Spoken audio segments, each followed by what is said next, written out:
Hola, hola gente linda, ¿cómo están? Un viernes más de 3 partes, acá en Cartago con un poquitito de lluvia y muchísimas presas de camino, pero gracias a Dios estamos aquí ya con todos ustedes, finalizando una semana muy provechosa, llena de cosas lindas y súper contenta de estar aquí con mi querida Laura y para hablar de un tema magnífico, que es el tema del síndrome del impostor, del que yo creo que todos y todas hemos sido partícipes en algún momento, hemos danzado con ese síndrome. Pero bueno, vamos a entrar en materia de una vez, ¿te parece? Laurita, cuéntanos cómo estás y nos cuentas un poquitito sobre el síndrome del impostor. Claro que sí, Carla. Bueno, buenas a todos, que deseo que estén muy bien. Yo muy bien también, cerrando una semana muy útil, muy positiva y muy agradecida. Y como decís, ¿verdad? Un tema de que es importante reconocerlo y poderlo llegar a gestionar, porque como dijiste anteriormente, pues todos hemos tenido varias caídas en consecuencia con el mismo, ¿verdad? Y como siempre, para introducir el tema, que nos gusta dar un concepto, ¿verdad? Sobre el mismo, les voy a hablar qué es el síndrome del impostor. Es un patrón psicológico en que las personas, a pesar de tener logros y habilidades evidentes, tienen un miedo persistente a ser descubiertas como fraudes o incompetentes. A menudo, quienes experimentan este síndrome no pueden interiorizar sus éxitos y tienden a atribuirlos a la suerte o a factores externos en lugar de reconocer sus propias capacidades y esfuerzos. Este síndrome puede manifestarse como una sensación constante de inseguridad sobre nuestro propio rendimiento, incluso cuando se tienen evidencias objetivas del éxito que tuvimos. Pero más adelante, Carla nos va a desarrollar un poquitito más la parte de la manifestación del síndrome. Yo les voy a seguir contando de cuándo se originó y qué historia tiene este síndrome. Resulta que se originó en el año de 1978, cuando dos psicólogas lo identificaron porque estaban haciendo un artículo donde estaban explorando los sentimientos y las emociones de fraudes y la falta de confianza de que tenían las mujeres en casos de éxitos profesionales.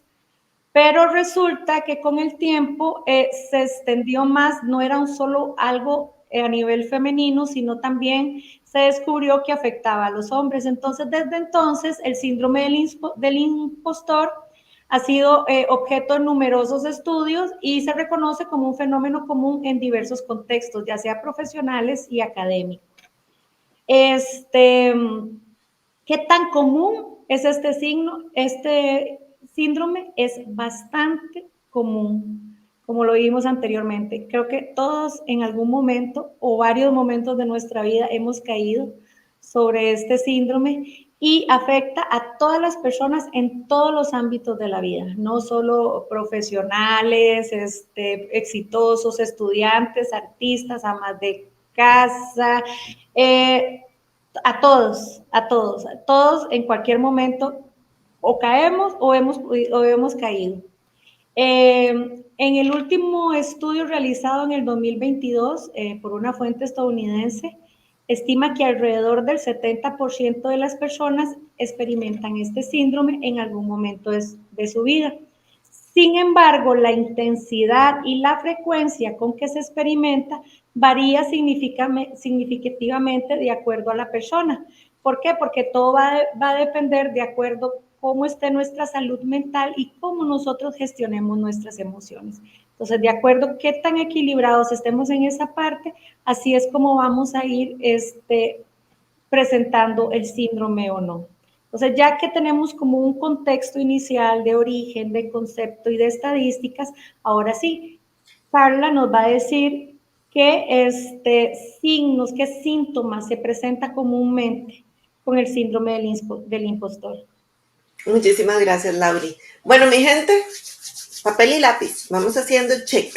A ver, ¿dónde hemos tenido alguno de los síntomas más comunes del síndrome del impostor? Pero claro, como siempre decimos, recuerden que estos síndromes No son categorías diagnósticas como tales, ¿verdad? Sino que describen un patrón de comportamiento.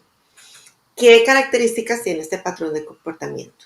Bueno, como les decía Lauri, hay dudas sobre la propia capacidad. Entonces, ahí eso es qué es. O sea, que constantemente estamos cuestionándonos a nosotros y a nosotras mismas si soy lo suficiente bueno, si soy lo suficiente buena.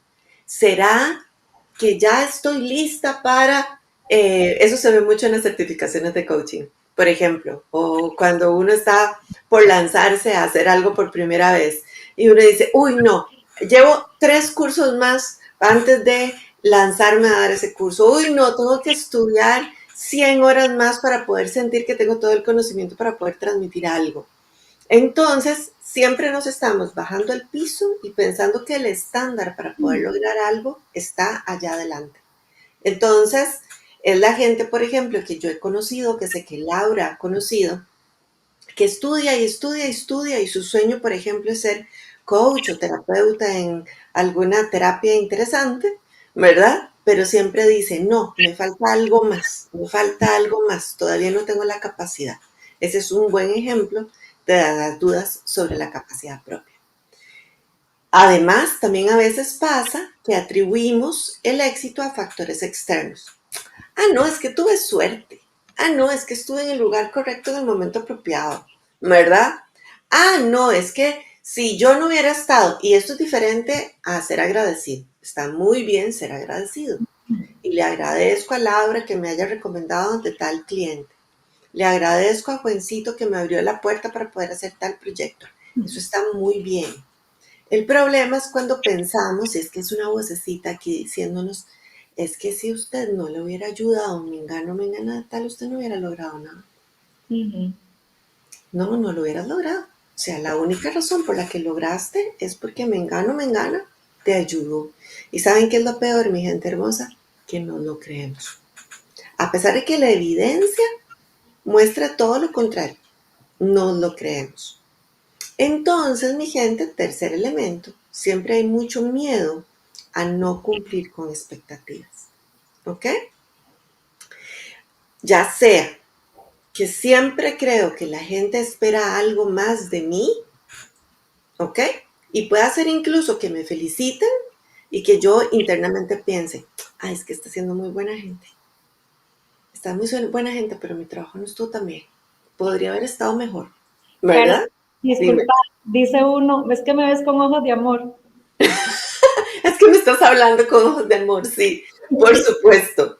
Entonces, siempre tenemos ese miedo. Y otra forma en la que se manifiesta el miedo a no cumplir las expectativas es que digamos que hiciste un trabajo, una asignación o tuviste un proyecto muy exitoso y de repente el susto es, ¿seré capaz de repetir este éxito?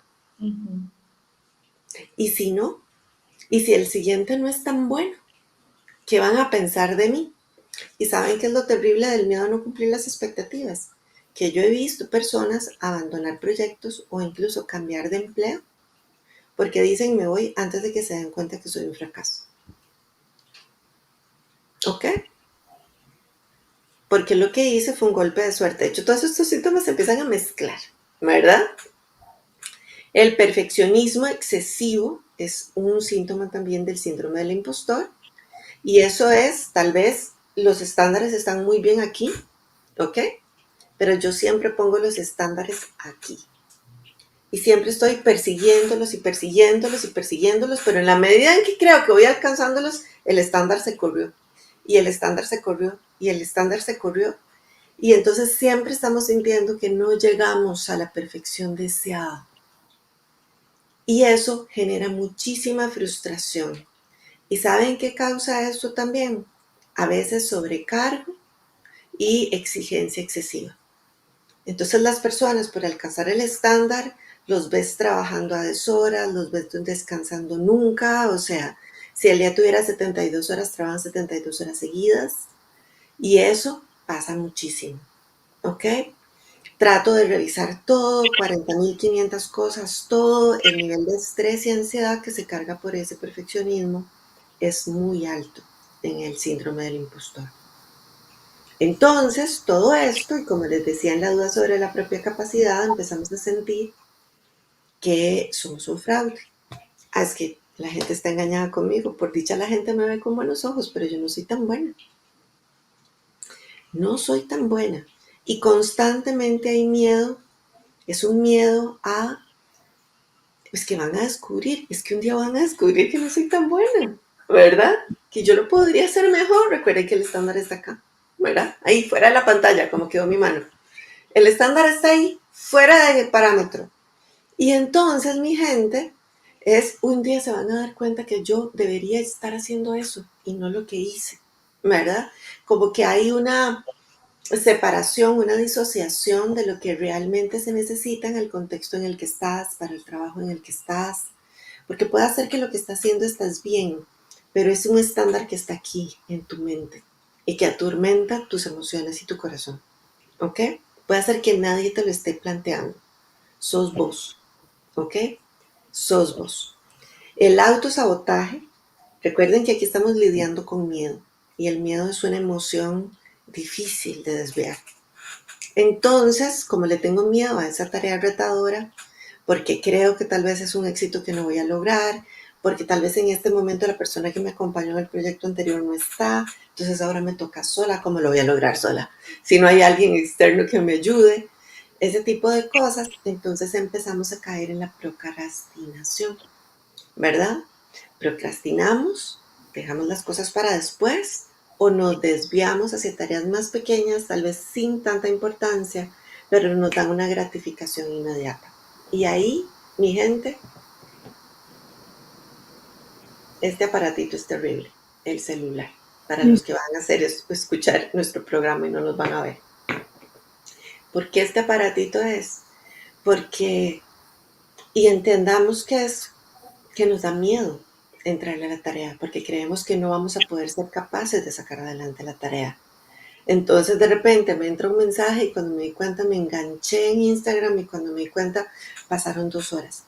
Pero ¿saben qué es lo que pasa con el autosabotaje? Que después viene acompañado de culpa. Chica, gasté 2 horas viendo redes sociales y no he hecho el informe que tenía que hacer. Ay, pero es que no estoy segura cómo lo voy a lograr. Y tener el estándar de don señor o doña señora a quien se lo tengo que entregar. ¿Ok? Porque lo que pasa con el síndrome del impostor y en ese autosabotaje es que tendemos a ver a la gente a nuestro alrededor como más grande que nosotros. En inteligencia, en capacidad, en posibilidades de logro, en absolutamente todo. Es como si siempre nos estuviéramos disminuyendo. Y nuevamente, aunque las evidencias de nuestra vida, de nuestro trabajo, de nuestra familia, digan lo contrario.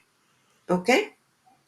Hay incapacidad para internalizar el éxito, entonces es gente que normalmente le cuesta mucho aceptar que la feliciten, que le reconozcan, ¿verdad? Y que le agradezcan. Y es casi hasta vergüenza lo que les da, ¿verdad? En lugar de decir, ay, muchas gracias. Laura, qué buen trabajo hiciste. Ay, no fue nada. Y automáticamente lo disminuimos, ¿verdad? En lugar de simplemente decir, con muchísimo gusto, qué bueno que te satisfizo, ¿verdad? Ese trabajo. Y lo que ya les había hablado de que tendemos a sobrecargarnos mucho, mucho, mucho, mucho para evitar que nos pesquen en que somos impostores. Entonces, mi gente, lo que si ustedes los repasan, los voy a leer muy, muy rápido todos. Dudas sobre la capacidad propia, atribución del éxito a factores externos o personas externas, miedo a no cumplir las expectativas, perfeccionismo, sensación de ser un fraude, autosabotaje, incapacidad para internalizar el éxito y la tendencia a sobrecargarnos de trabajo. Si lo vemos, es un autoengaño. Y todas estas creencias y comportamientos lo que hacen es que tapan, es como si cubrieran tu verdadera capacidad y no la puedes ver. ¿Ok? Entonces, mi gente, tenemos que empezar a trabajar en qué hacemos con esto, porque esto tiene grandes impactos. Y ahorita nos va a hablar de los impactos del síndrome del impostor. Claro, Carla. Y acá, pues es muy similar a lo que has venido conversando solo que lo vamos como en forma general a enfocarlo en la parte laboral y en la parte personal, cómo nos puede llegar a afectar.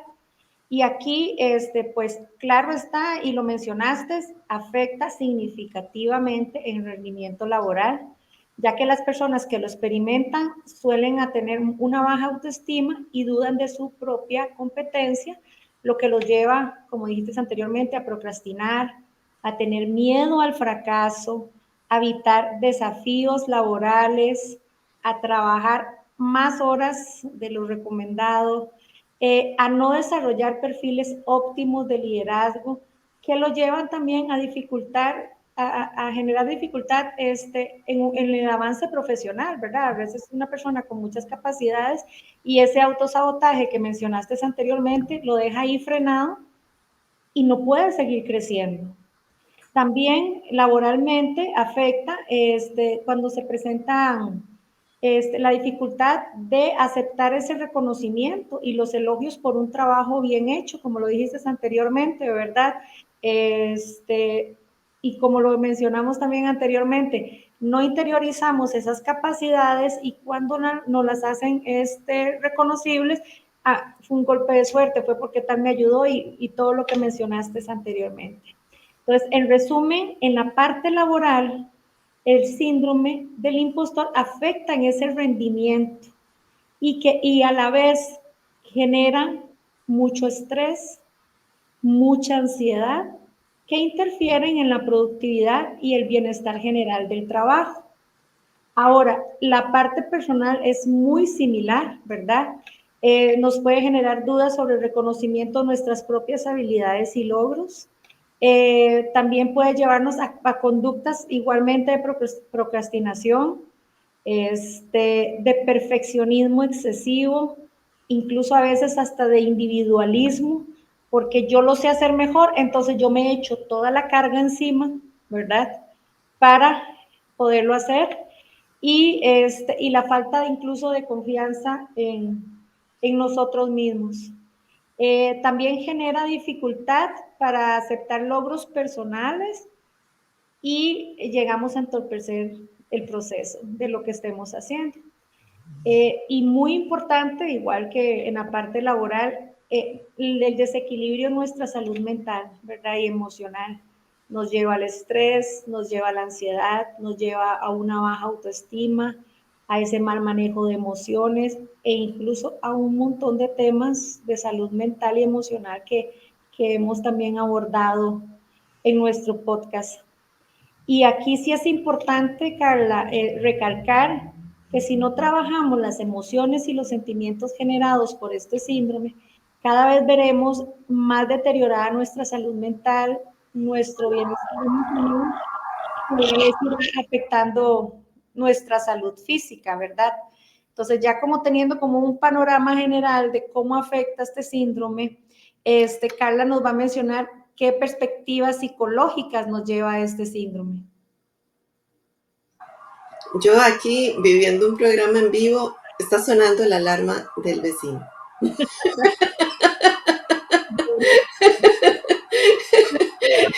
Como me sonó a mí. Esas cosas que ocurren, ya por dicha, fue cortito.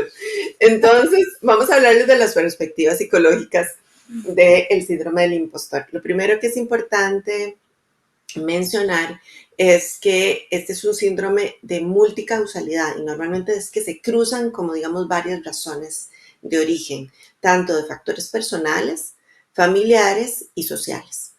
Voy a hablarles de cada uno de ellos brevemente. ¿Qué pasa con la familia? Cuando pertenecemos a familias donde hay altas expectativas, aquí hay dos extremos. Puede ser una familia donde hay altísimas expectativas, ¿ok? Entonces, donde hay muchísimo énfasis, o sea, casi excesivo en el éxito. No solo es que nos impulsan a ser buenos, a ser mejores, a lograr el éxito en la vida, digamos, en estándares normales, sino que el énfasis es excesivo, o sea, no puede ser menos que el mejor, no puede ser menos que el exitoso y de una vez me dan el estándar de éxito, no es el mío, no es el que yo haya creado para mi vida, sino que de una vez me lo entregan y las expectativas son súper, súper, súper altas.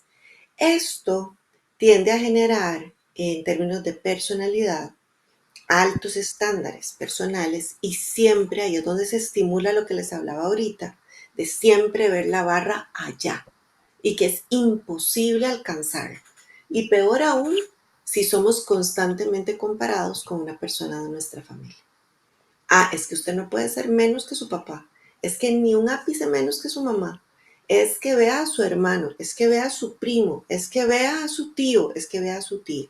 ¿Verdad? Ahí es donde usted tiene que llegar y menos de eso no es admisible en esta familia. Y tal vez no se dice con estas palabras, pero al final es la presión que se genera en las personas, digamos, en una familia. Entonces siempre voy a ver los estándares y paso la vida persiguiéndolos, ¿verdad? Y yo me los topo mucho en las empresas, gente que es fantástica, fantástica en lo que hace, súper inteligente, con habilidades desarrolladas, pero que siempre tienen temor a equivocarse, temor al error o temor de no ser suficiente. Y lo interesante y lo irónico es que más bien este temor es lo que hace que muchas veces nos equivoquemos, cometamos errores, soltemos una tarea, ¿verdad? Ese tipo de cosas. O sea, es como si fuera una profecía autocumplida, ¿ok? También el síndrome se puede dar en familias más bien donde no necesariamente hay tantos estándares de éxito, pero que por patrones familiares tenemos un niño o una niña parentalizado. Entonces se volvió adulto, digamos desde muy niño, por el nivel, o muy niña, por el nivel de responsabilidades que tuvo que asumir. Entonces, ¿qué es lo que pasa? Cuando alguien está levantando, digamos, responsabilidades y un sistema familiar a edades muy tempranas, cuando no le corresponde, hay, digamos, que un desorden sistémico, por llamarlo así. Y es como yo si siempre me sintiera fuera de lugar. Y como siempre nos sentimos fuera de lugar, entonces eso ocasiona que sentamos que no somos suficientes. ¿Ok? Porque nunca estamos como en el lugar correcto. También en términos de cultura y sociedad hay varias causalidades del síndrome del impostor. Hay uno que es el tema del rol de género, sobre todo donde aún existen patrones tradicionales de funcionamiento. Y yo sé que puede ser sorprendente, pero ahora también se topa uno esto en ambientes laborales. Recuerden que la brecha de género no se ha cerrado, ¿verdad? Todavía existe techa de cristal y todavía existe una brecha en los sueños de muchas niñas y niñas, o sea que son coartados o son limitados por género. Y esto en algunas ocasiones hace que algunas niñas, adolescentes y mujeres carguen con la sensación de que nunca van a ser suficiente o que hay ciertas cosas que no son buenas para ellas o que no corresponden a ellas. En el caso de hombres y mujeres, en los dos casos, pasa muchísimo también la búsqueda de la pluscuamperfección, si lo quieren ver así. María Rojas Estapé la usa mucho para describir mujeres, pero yo creo que aplica tanto a hombres como a mujeres. En este mundo acelerado, donde nos venden empaquetados de lo que es el éxito, mi gente, andamos persiguiendo ser como las personas perfectas. O sea, fit, sin un gramo de grasa, que nunca se enferma, que trabaja 24/7, que siempre está disponible, que además se va a vacaciones, que además es el mejor papá, que además es la mejor mamá, y etcétera, etcétera, etcétera, etcétera. ¿Ok? Y ahí nuevamente se construye un estándar súper alto, ¿ok? Que siempre sentimos que no es suficiente.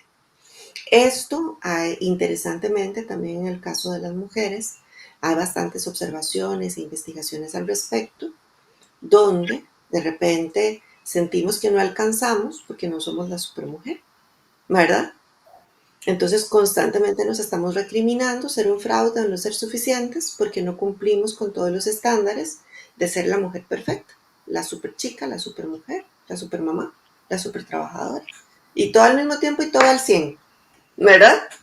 No hay posibilidades de 20% en nada, 100 en todo. Y si no, es como si no sirviéramos.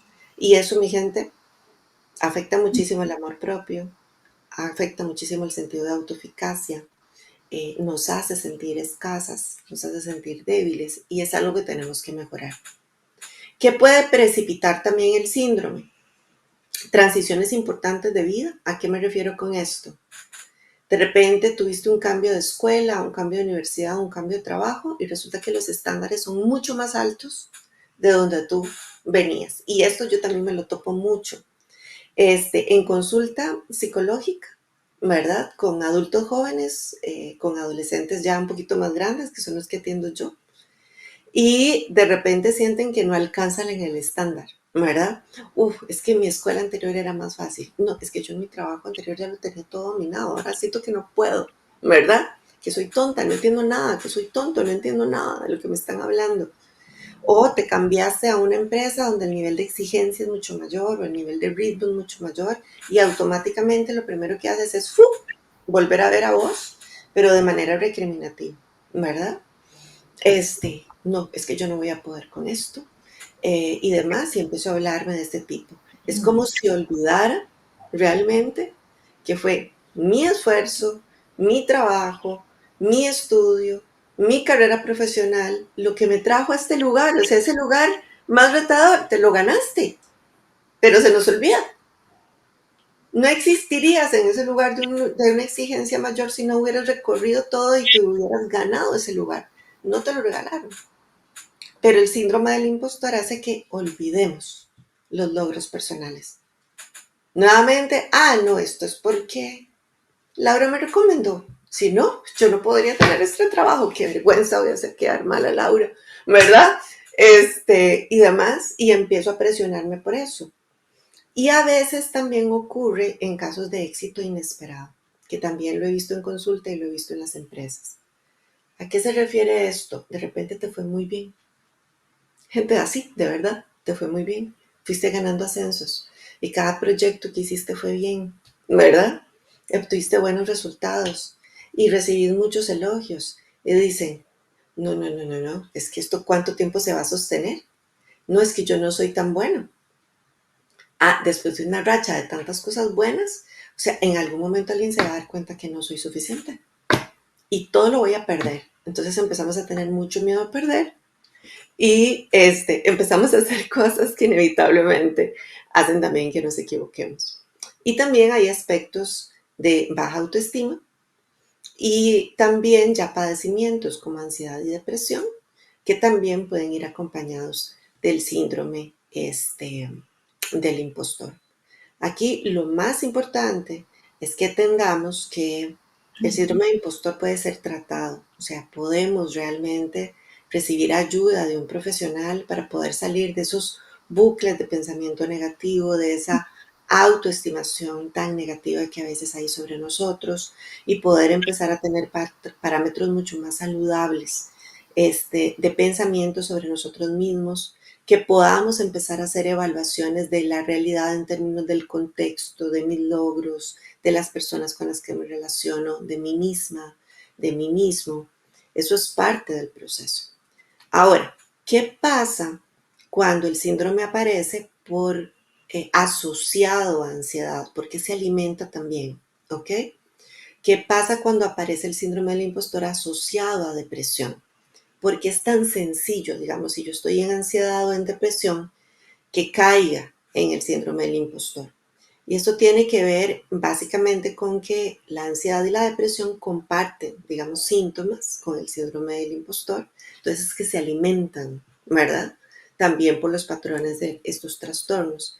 En el caso de la ansiedad, el bucle de pensamiento negativo, que es parte de los síntomas de la ansiedad, se alimenta de preocupación por el rendimiento, de miedo al fracaso y empezamos a hacer bucles y bucles de pensamientos allí donde no podemos salir y lo que alimentamos es una autoimagen negativa y constantemente ese miedo a ser un fraude y a ser descubierto como un fraude.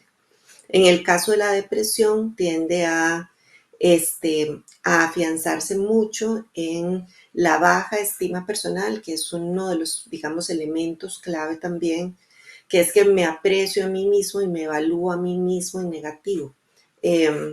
Bien dicen que hay un trío que tiene que ver con la depresión, que es pienso en negro sobre mí mismo, pienso en negativo sobre las demás personas y pienso en negativo sobre el futuro, que es lo que genera la desesperanza en casos de depresión. El síndrome del impostor se agarra de la baja estimación, de esa percepción negativa de mí mismo, la refuerza y se agarra también de la baja, digamos, la interpretación negativa de mis relaciones personales creyendo que nadie cree en mí realmente. Es como si mentieran, ¿ok? Respecto a lo que aprecian sobre mí. Entonces lo que pasa es que se genera un ciclo de refuerzo con los trastornos que a veces hace un poquito más complicado el tratamiento. Pero esto no significa que no se pueda tratar, ¿ok? Esto es total y absolutamente tratable. Existen estrategias de afrontamiento y superación, además de la terapia, por supuesto, acompañamiento profesional. Entonces, Laurita nos va a hablar ahora de algunas estrategias de afrontamiento para llevarnos por el camino y superar el síndrome del impostor. Adelante, Laura. Así es, Carla. Y comencemos primero con algunos consejos prácticos o algunas técnicas que nos puede ayudar a esa parte de afrontamiento. Y la primera es reconocer nuestros logros y nuestras habilidades. ¿Cómo lo hacemos? Sentémonos, saquemos el tiempo, hagamos un listado de lo que hemos logrado hasta el día de hoy en nuestra vida. Y una vez que ya tengamos ese listado identificado, veamos qué habilidades utilizamos o qué habilidades manejamos para lograr eso. ¿Qué estamos haciendo ahí? Estamos reconociendo nuestras capacidades. Otro consejo práctico es hablar sobre nuestros sentimientos. Carla lo recalcó ahora muy bien. Un terapeuta, un profesional especializado en el área nos puede ayudar perfectamente. También amigos de confianza, familiares que nos puedan ayudar para nosotros poder expresarnos, porque a la hora de expresarnos nos ayuda a aliviar esa presión que llevamos dentro. También lo mencionó Carla anteriormente, de cambiar nuestro diálogo interno, ¿verdad? Sustituir esos pensamientos negativos por afirmaciones positivas. Aquí es claro recalcar de que todos siempre tendemos a pensar cosas negativas, pero ¿cuál es aquí, digamos, la fórmula? Que cuando llega un pensamiento negativo, sustituimos por algo positivo. No nos dejemos ir en ese pensamiento. Entonces, por ejemplo, si yo pienso, no soy suficiente buena para X situación, puedo cambiarlo y decir, bueno, estoy aprendiendo y creciendo en mi camino. Entonces ya es muy diferente con la perspectiva que voy a ver la situación. Otro punto que nos ayuda, otro consejo, es aceptar el elogio, ¿verdad? Aceptar esos cumplidos, no desestimarlos, eso nos ayudará a interiorizarlos y como nuestros éxitos y ir reforzando nuestra creencia en nuestras capacidades. El otro es establecer metas realistas. Aquí podemos hacer un listado de nuestras metas alcanzables y lo que podemos hacer es que la dividimos en pequeñas tareas, ¿verdad? Entonces, cuando nosotros vamos alcanzando esas pequeñas tareas, vamos reconociendo cómo va avanzando nuestro proceso para esa meta alcanzable que nos propusimos. Aprender a fallar, esta es súper importante. Entiendo que el fracaso es parte del proceso y es un aprendizaje para mí y para seguir creciendo. Aquí no es de llegar y flagelarnos y castigarnos porque cometí errores, no, es buscar la lección y las oportunidades de mejora para continuar en el proceso. Yo creo que en muchos programas lo hemos dicho y lo vamos a repetir. Recordemos que el proceso no es lineal, podemos dar un paso, devolvernos 5, avanzar 3, devolvernos 10, es parte de la vida, es parte del proceso. Otro punto importante, celebrar nuestros éxitos, reconocer y celebrar nuestros logros. Si nosotros establecimos una meta y la dividimos en diferentes tareas, cada tarea la podemos celebrar y la celebramos como nosotros nos sintamos bien, lo que a nosotros nos haga sentir bien, nos haga sentir con confianza, nos haga sentir con regocijo. Y otro punto, ¿verdad? Muy importante, Carla lo mencionó, también se lo dije anteriormente, es buscar apoyo. Cuando llega un momento en que ya uno siente que se sale de nuestras manos, que ya nosotros no podemos manejarlo con algunas técnicas, es importante buscar ayuda profesional o encontrar un grupo que compartan experiencias similares. Eso nos hace sentirnos como más reconfortables, ¿verdad? Con el tema, con la situación y nos motiva a seguir adelante. Entonces aquí es importante, ¿verdad?, recalcar que lleva tiempo, lleva práctica, amarnos, ser amable con nosotros mismos, darnos el permiso de crecer, aprender y de fallar. Ok, esos serían algunos consejos dentro de las estrategias. ¿Qué otra estrategia podemos utilizar para afrontar este síndrome? Y es muy importante reconocer lo que es la autoaceptación y la autoestima. Ambas son fundamentales para nuestro bienestar emocional y nuestra salud mental. Entonces, la autoaceptación es cuando implica reconocer y aceptar todas las partes de nosotros, todas nuestras virtudes y todas nuestras áreas de mejora. Esto nos permite desarrollar una relación más sana con nosotros mismos y cultivar nuestra autocompasión. Y la autoestima se refiere a la valoración y al aprecio que tenemos hacia nosotros mismos. Una autoestima positiva implica confiar en nuestras habilidades, en nuestro valor intrínseco como persona, lo que nos permite enfrentar los desafíos que nos muestra la vida con más confianza y con resiliencia. Ambas, tanto la autoaceptación como la autoestima, son muy importantes. ¿Por qué? Porque influyen en cómo nos relacionamos con nosotros mismos y con los demás, en cómo reconocemos nuestra capacidad para establecer y alcanzar metas, en cómo desarrollamos nuestro crecimiento personal, nuestra realización y nuestra felicidad en la vida. Ahora, otro punto, digamos, otra estrategia, ¿verdad? Para afrontar este síndrome es como, que hablamos anteriormente, es cómo establecer expectativas realistas o metas realistas y celebrar nuestros propios logros. Entonces aquí voy a decirles algunos consejitos. Claro está que hay más, pero algunos que queremos mencionarles. Y es evaluar nuestras capacidades y recursos, ¿verdad? Antes de establecer expectativas, tener en cuenta cuáles son nuestras habilidades, nuestras experiencias y nuestros recursos disponibles. Acá es ser honesto con nosotros mismos, no es porque me comparo con fulanito y fulanito logró esto, no, ¿hasta dónde puedo llegar yo? ¿Qué habilidades tengo yo en esto? ¿Hasta dónde puedo llegar en este momento? ¿Cómo las puedo hacer? Otro punto es establecer metas alcanzables, que lo dije anteriormente, ¿verdad? Es agarrar esa meta, ese objetivo, irlo haciendo, irlo disminuyendo, desmenuzando.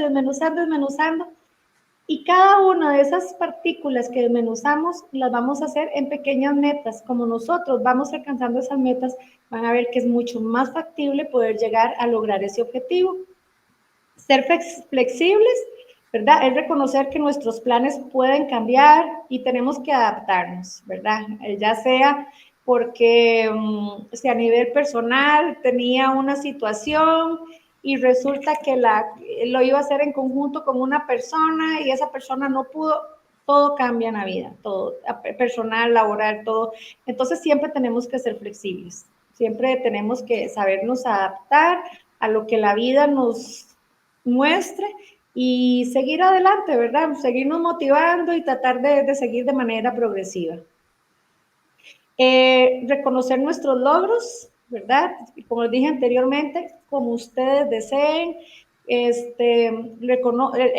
la importancia de valorar nuestros logros es que nos ayuda a mantener esa actitud positiva y nos motiva a seguir. Pucha, ya hice el primer pasito, voy para el segundo y porque sigo el tercero, porque yo voy a lograr eso, es la meta que yo me puse. Hacer el listado de logros, que también pues lo mencioné anteriormente, eso también nos da una actitud muy positiva, nos ayuda a mantener una perspectiva diferente de ese autosabotaje, ese pensamiento negativo que a veces nos llega. Entonces, por lo menos con ese listado, yo logré esto, yo logré el otro, yo lo hice de tal manera, yo en ese momento tenía tales recursos y lo pude lograr. Y bueno, como les dije anteriormente, recordemos de que ningún proceso es lineal, de que todo vamos paso a paso, a veces adelantamos, a veces atrasamos, aquí lo importante es el aprendizaje y reconocer nuestras oportunidades de mejora y cada vez que logremos algo, celebremos. ¿Qué te parece? Definitivamente, definitivamente, Laurita. Ahora que conversábamos, estaba recordando a una persona que atendí y me gustaría compartirles con ustedes la metáfora que construimos juntos en el proceso. Y es que esta persona me decía que vivir el síndrome del impostor es como, no sé si ustedes han visto las rueditas de los hámsters, esas rueditas de ratón. Entonces dice, esa ruedita de ratón está construida de baja autoestima, de autorrecriminación, de sentir que no soy suficiente, ¿verdad? De no reconocer mis logros, de saber creer que todo es motivo de la suerte, todo lo que hemos hablado en el programa de hoy. Y es como si vos fueras corriendo en esa rueda de ratón, viendo hacia el piso de la ruedita, ¿verdad? Y constantemente le das vuelta. Y eso hace que, y todos los que en ese momento se hayan sentido identificados con el síndrome del impostor, mi gente linda, creo que saben de lo que estaba hablando mi consultante, ¿sí? Porque es como si fueras todo el día corriendo detrás de un estándar que nunca vas a lograr, sintiendo que no es suficiente y que no logras lo suficiente. Hasta que, ¿qué aprendimos juntos en este proceso con este consultante? La rueda de ratón se puede detener y puedes volver a ver hacia los lados. Y te das cuenta que la rueda no es el mundo entero. Se puede bajar de la rueda. Y puede dar un paso al lado, bajarse de la rueda. Claro. Y da mucho miedo, pero empezar con pasitos pequeños. ¿Saben con qué empezó este consultante? Sus pasitos pequeños. Él al final del día, como buen síndrome del impostor, hacía una lista de todo lo que había hecho, de todo lo que había fallado y tenía que corregir al día siguiente, de todo lo que no había sido suficiente, lo repasaba antes de dormir. Y eso no le permitía incluso descansar tranquilo. Empezó a agradecerse 3 cosas, gente, 3 cosas que había hecho bien, con excelencia, que no habían sido hechas por nadie más. Al final del día se decía, gracias fulanito, porque hoy presenté el informe del proyecto tal y fue exitoso. Porque hoy logré vencer el miedo de afrontar esa negociación que tenía que hacer. Porque hoy me puse de pie frente al equipo tal y tal a explicar el problema que ocupábamos resolver de tal y tal cosa. 3 cosas. 3 cosas, bellos. Y no tienen una idea cómo empezó eso a cambiar su perspectiva, porque ya no estaba viendo solo para el piso de la rueda de ratón.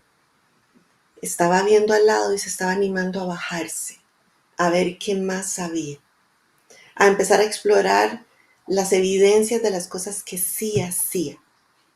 Y de repente decirse a sí mismo, pues puchica, es cierto, eso lo logré yo, ¿verdad? Eso lo hice yo. Y me acuerdo que la segunda tarea es, cada vez que alguien te felicite, te agradezca o te dé un elogio, no vas a decir, ay, no fue nada. Va a decir, muchas gracias por sus palabras, lo hice con mucho gusto. Mi gente, podemos empezar con cosas pequeñitas, pero tenemos que detenernos de la rueda de ratón en la que vamos con el síndrome del impostor, ver al lado y empezarnos a animar a dar un pasito para bajarnos de la rueda.